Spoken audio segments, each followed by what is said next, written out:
Anjar education society સંચાલિત શ્રીપાદ વિદ્યા મંદિરમાં પંડ્યા સુષ્મા આપનું હાર્દિક સ્વાગત કરું છું.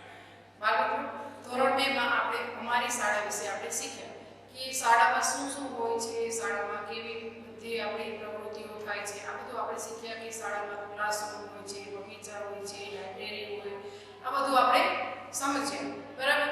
હવે આપણે આજે આગળ શીખવાનું છે ધોરણ 2 માં 8મો પાઠ ઘરના પ્રકાર. હવે ઘર એટલે શું પેલું પહેલા આપણે એ શીખવાનું છે ઘર એટલે શું. હવે માનવને, પ્રાણીઓને બધાને રહેવા માટે કોઈ પણ સ્થળ જોઈએ છે. હવે એ સ્થળ એટલે કે આપણે જે બનાવેલું છે એને આપણે ઘર કહીશું. હવે માણસનું ઘર છે એ સિમેન્ટથી પાકું હોય છે, કાચું હોય છે, ગમે તે પ્રકારનું હોય છે. આમ પશુઓને રહેવા માટે પણ આપણે એનું ઘર બનાવેલું છે. બરાબર. હવે ગાય છે તો એ ગૌમાળમાં રહે છે. આવી રીતે અલગ અલગ પ્રાણીઓના ઘર હોય છે. સિંહ છે તો ગુફામાં રહે છે, કીડી છે તો બખોલમાં રહે છે. આમ કીડીનું ઘર છે, દર છે એનું ઘર છે. બરાબર. આમ આપણે ઘરના પ્રકાર વિશે જોયું કે માણસને પણ ઘર જોઈએ છે. માણસ કેટલા પ્રકારના ઘર બનાવે છે એ આપણે આજે સમજવાનું છે. બરાબર. તો આપણે ઘરને એટલે શું પહેલા એ સમજીએ કે માણસને રહેવા માટે કોઈ પણ પ્રકારનું ઉનાળો, શિયાળો, ચોમાસું આ રીતે ત્રણેય ઋતુમાં આપણને સુરક્ષિત રાખવા માટે કોઈ પણ જગ્યાએ બનાવેલું છે, જે સિસ્ટમથી બનાવેલું છે એનેથી રક્ષણ મળે એટલા માટે જે બનાવેલી છે જગ્યા એને આપણે ઘર કહીશું. જગ્યા એટલે આપણે કોઈ પણ જાતનું, કોઈનું વાંસનું હોય, કોઈ લાકડાનું હોય, આ રીતે કોઈ પાકા હોય, કોઈ કાચા હોય. આમ ઘર અલગ અલગ રીતે બનાવેલું છે. બધા માણસોની, બધાની વ્યક્તિની જરૂરિયાત અલગ અલગ છે. બરાબર. હવે કોઈના ઘરમાં આપણે પાકા મોટા બંગલા હોય છે અને કોઈનું ઝૂંપડા જે હોય છે, કોઈના સાદા ઘર હોય છે. આમ બધાના મકાન અલગ અલગ હોય છે. વ્યક્તિની જરૂરિયાત બધાની જુદી જુદી હોય છે. કોઈ પૈસાદાર વ્યક્તિ છે એ ઝૂંપડામાં રહેતા નથી, પણ એ બંગલામાં રહે છે. આમ એની જરૂરિયાત પ્રમાણે એ લોકો એના ઘર બનાવે છે. બરાબર. હવે કોઈના મકાનમાં આપણે એસી જોવા મળે છે તો બીજા કોઈ આપણે ગામડામાં જાવ છો તો કોઈ સાદા ઘરમાં રહે છે તો એના ઘરમાં પણ એસી નથી હોતું. જ્યારે આપણે રસ્તે રખડતા માણસોની એ ઝૂંપડામાં રહે છે તો આપણે એના પ્રમાણમાં એનું ઘર છે. એ પણ એ લોકો એને ઘર જ કહેશે, એ લોકો એને બંગલો કહેશે નહીં, પણ એ લોકોને પણ એનાથી રક્ષણ મળે છે. આમ ઘરને આપણે કોઈ પણ ઋતુમાં, ઉનાળામાં તાપથી બચી શકાય છે ઘરમાં રહેવાથી, શિયાળામાં ઠંડીથી રક્ષણ મળે છે, ચોમાસામાં વરસાદથી રક્ષણ મળે છે. આમ ઘર એ આપણી ત્રણેય ઋતુમાં રક્ષણ મેળવવા માટેની છે જરૂરિયાત. બરાબર. હવે આ રીતે આપણે ઘર એટલે કહેશું કે આપણને જે વસ્તુમાંથી રક્ષણ આપણે મળે છે. ઘર માટે આપણે જોઈશું કે કઈ વખતે આપણે કેવું બનાવવું. બરાબર. હવે જો ગામડામાં રહેતા હોય તો અહીંયા કાચા મકાન હોય છે, સાદા મકાન હોય છે. જ્યારે મોટા શહેરોમાં આ જ પ્રકારના ઘર જોવા મળતા નથી. ત્યાં આપણને એપાર્ટમેન્ટ જોવા મળે છે, ઊંચા મકાનો જોવા મળે છે. આમ ગામડામાં આ પ્રકારના ઘર જોવા મળતા નથી. આપણે જો પૈસાદાર વ્યક્તિ હોય તો એ એપાર્ટમેન્ટમાં પણ નથી રહેતા અને કાચા મકાનમાં પણ નથી રહેતા. એ લોકો એના જ પૈસાનો ઉપયોગ કરી અને મોટા બંગલા બનાવે છે. આ પણ એના માટેનું એ એક જ ઘર જ છે. બરાબર. હવે ઘરનો અર્થ આપણે સમજ્યા કે બધાની જરૂરિયાત મુજબ જે મકાન બનાવવામાં આવે છે એને આપણે ઘર કહીશું. મકાન બનાવવામાં આવે છે, મકાનમાં રહેવાથી અહીં આપણું ઘર થઈ જાય છે. કાચું મકાન હોય તો એ પણ એનું ઘર જ છે અને બંગલો હોય તો પણ એનું ઘર જ છે. આ રીતે આપણે ઘરના વિશેષતા આપણે જોઈ. હવે મોટા શહેરોમાં તો બિલ્ડિંગ હોય છે, મોટી ઇમારતો બાંધવામાં આવે છે. ત્યાં એક બંગલા ઓછા જોવા મળે છે અને કાચી ઝૂંપડપટ્ટી પણ ઓછી જોવા મળે છે. બરાબર. હવે તમે આ શીખ્યા કે ઘર એટલે શું. એટલે ઠંડીથી, ગરમીથી અને વરસાદથી રક્ષણ મેળવવા માટે જે બનાવેલું મકાન છે એને આપણે ઘર કહીશું. હવે ઘર કહીશું તો ઘર એટલે આપણે બધી જ ઋતુમાં આપણને રક્ષણ આપે છે. બરાબર? તો હવે આપણે ઘરના પ્રકાર. હવે તમને સમજ્યા કે ઘરના પ્રકાર વ્યક્તિની જરૂરિયાત મુજબ બધાના અલગ અલગ જાતના પ્રકાર છે. બરાબર? કોઈ પૈસાદાર વ્યક્તિ હોય તો એ બંગલો બનાવે છે, જ્યારે સામાન્ય માણસો છે એ સાદા મકાનમાં રહે છે. અને જો મજૂરી કે મજૂરી કે ઝૂંપડપટ્ટી કે રસ્તે બધા જ કામ કરતા લોકો એ સાદા ઘરમાં રહે છે. આમ ખેડૂત તો પણ ગામડામાં સાદા ઘરમાં રહેતા જોવા મળે છે. હવે આપણે ચિત્ર દ્વારા આપણે સમજી શકીશું કે કઈ વ્યક્તિને કઈ પ્રકારના ઘરમાં રહે છે. આમ હવે આપણે ચિત્ર દ્વારા સમજવા માટે તૈયાર થઈ જઈએ. ઘરની જરૂરિયાત બધા ખૂબ જ મહત્વની છે. હવે ઠંડી, ગરમી, વરસાદથી રક્ષણ કરે છે અને આપણને પ્રાણીઓથી બચાવે છે. હવે મોટા ભાગે લોકો મકાનમાં રહે છે, પરંતુ બધાનું જ ઘર એક સરખું હોતું નથી. જુદા જુદા લોકો જુદા જુદા ઘરમાં રહે છે. હવે દરેક વ્યક્તિની જરૂરિયાત મુજબ પોતાનું ઘર બનાવે છે. હવે જુઓ, સૌથી પહેલા જુઓ કેટલા ગરીબ લોકો છે એ આવા ઘાસના મકાન ઝૂંપડા બનાવે છે અને આ ઝૂંપડામાં રહે છે. આ ઝૂંપડાની ચારે બાજુથી ઘાસથી બનાવેલું છે. આ રીતે ગરીબ લોકો આવા ઘાસના મકાનમાં રહે છે. જો તમને ખ્યાલ આવશે કે આ લાકડાની પટ્ટી બાંધી છે અને ઉપર ઘાસ રાખેલું છે. આમ કેટલાક ગરીબ લોકો આવા ઘાસના મકાનમાં રહે છે, જ્યારે ગામડામાં કેટલાક લોકો આવી રીતે નળિયાથી બનાવેલું છે અને અહીંયા કાચી દિવાલ બનાવેલી હોય છે. આમ ઉપર નળિયા રાખે છે અને નીચે કાચી દિવાલોથી ચણતર કરે છે. આમ કેટલાક ગામડામાં લોકો આવા સાદા ઘરમાં રહે છે. ત્યાં છત બનાવેલી હોતી નથી. અત્યારે જુઓ છો કે આ ગામડાનું ઘર તમને જોવા મળે છે. બરાબર? તો હવે અહીંયા પૈસાદાર લોકો, ધનવાન, અતિશય એની જરૂરિયાત સંતોષવા માટે આ લોકો બંગલા બનાવે છે અને બંગલામાં રહે છે. આ છે ધનવાન લોકોનો બંગલો. બરાબર? તમને જોતા જ ખ્યાલ આવી જશે કે આ બંગલા શહેરમાં વધારે પડતા જોવા મળે છે. હવે તમને ખ્યાલ આવશે કે શહેરમાં આવા મકાન વધારે પડતા જોવા મળે છે. આ રીતે શહેરમાં તમને ઘણા લોકો બહુમાળી મકાન એટલે કે ફ્લેટમાં રહેતા જોવા મળે છે. આ સગવડ આપણે શહેરમાં વધારે પડતી જોવા મળે છે, કેમ કે ત્યાં જગ્યાનો અભાવ છે અને વસ્તી ઘણી વધારે છે. ત્યાં ઘણી બધી વસ્તી હોવાથી જગ્યા પૂરતી થતી નથી, એટલે બહુમાળી મકાન બનાવવામાં આવે છે. આમ ઊંચી ઇમારતો બનાવી અને ઘણી જ વસ્તીનો સમાવેશ ત્યાં થાય છે. આમ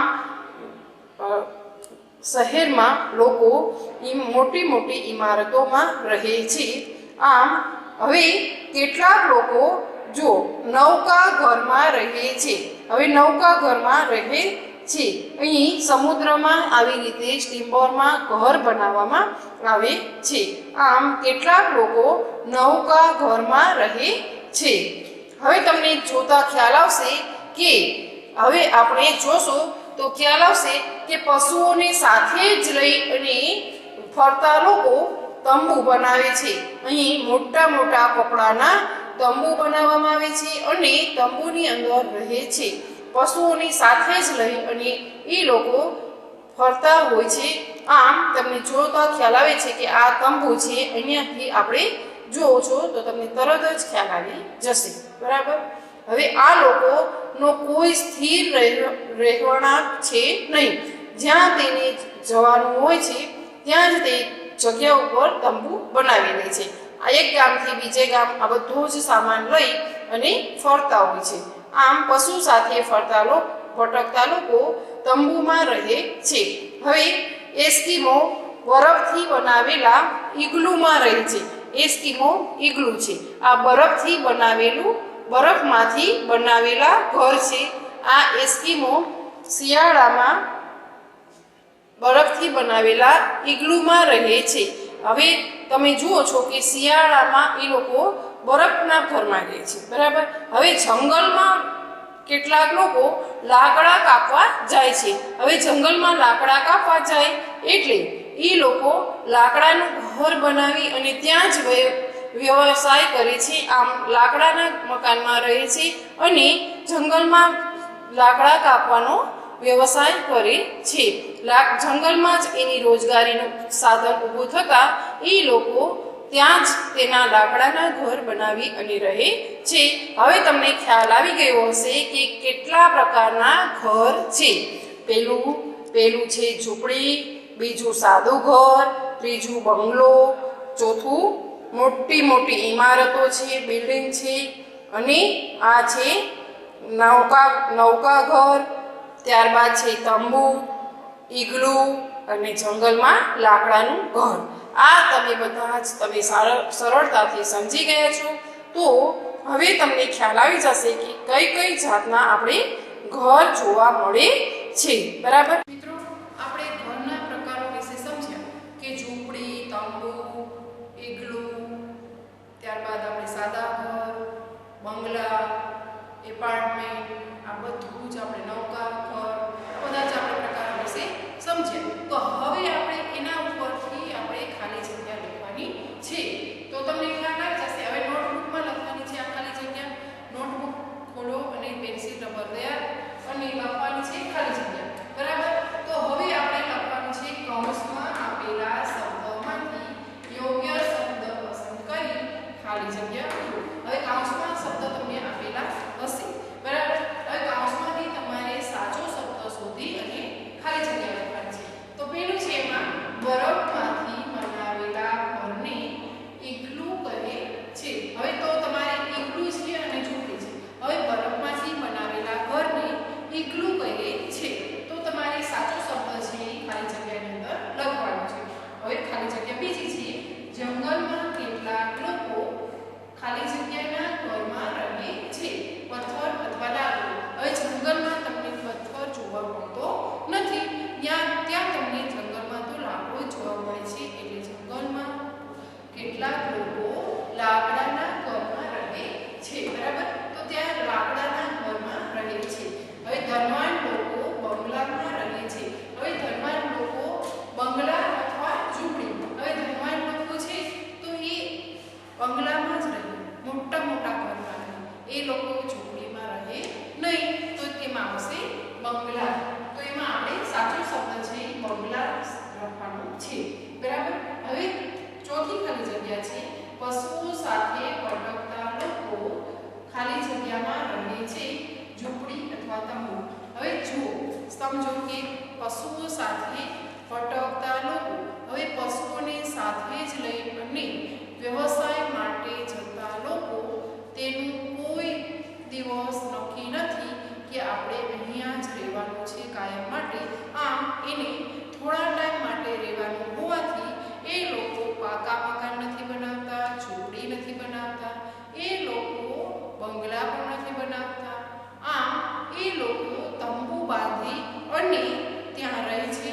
કેમ કે થોડા દિવસનું કામ હોય એટલે ત્યાં કામ પૂરું થાય એટલે ફરી પાછા પશુઓને લઈ અને ફરી પાછા બીજે ગામ જાય છે. આમ એ લોકોની જગ્યા કોઈ સ્થિર નથી એટલે તે લોકો તંબુમાં રહે છે.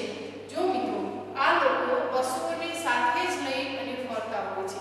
જ્યાં તેનું કામ હોય ત્યાં તેઓ રહે છે, બરાબર. તો આ લોકો ઝૂંપડી બાંધીને રહેતા નથી, એ લોકો તંબુમાં રહે છે. તો મિત્રો, આ ખાલી જગ્યા તમારે સારા અક્ષરે લખવાની છે અને હજુ બીજું લખવાનું બાકી છે. એ માટે તમે તૈયાર થઈ જાઓ.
પારસા મૂકવા માટે આ રીતે લાકડાનો ઉપયોગ થશે.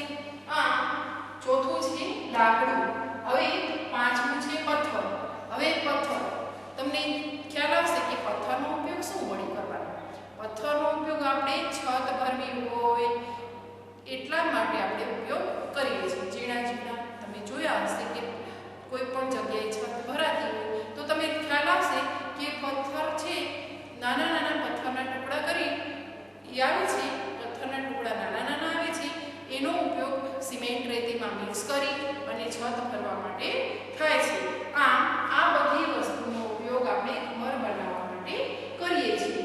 સિમેન્ટ, રેતી, ઈંટ, લાકડું અને પથ્થર આ બધી જ વસ્તુનો ઉપયોગ આપણે ઘર બનાવવા માટે કરીએ છીએ.